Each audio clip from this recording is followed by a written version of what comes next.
خبر شامل کرتے ہیں وہاڑی سے۔ ہماری نمائندی علی صابر کی رپورٹ کے مطابق ڈپٹی کمشنر کیپٹن ریٹائرڈ وقاص رشید کی زیر صدارت انسدادی پولیو مہم کا جائزہ اجلاس۔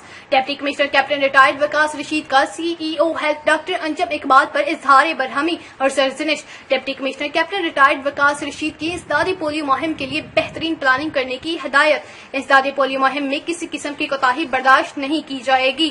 لاپرواہی کرنے والے افسران اور ملازمین کے خلاف سخت کارروائی ہوگی۔ ڈپٹی کمشنر کیپٹن ریٹائرڈ وقاص رشید: ہر انسداد پولیو ٹیم میں ایک سرکاری ملازم ہونا ضروری ہے۔ ڈپٹی کمشنر کیپٹن ریٹائرڈ وقاص رشید: پولیو کا خاتمہ ہماری قومی ذمہ داری ہے۔ ڈپٹی کمشنر کیپٹن ریٹائرڈ وقاص رشید: مائکرو پلان، ڈور مارکنگ، فنگر مارکنگ کے تمام مراحل کو مانیٹر کیا جا رہا ہے۔ ڈپٹی کمشنر کیپٹن ریٹائرڈ وقاص رشید: 100% ٹارگٹ پورا کیا جائے۔ ڈپٹی کمشنر کیپٹن ریٹائرڈ وقاص رشید: 3 دن میں 97% بچوں کو پولیو سے بچاؤ کے قطرے پلائے گئے ہیں۔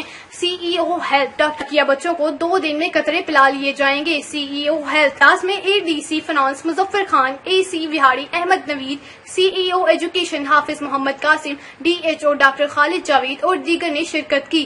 مزید تازہ خبروں اور اپڈیٹس کے لیے دیکھتے رہیے مصطفیٰ نیوز۔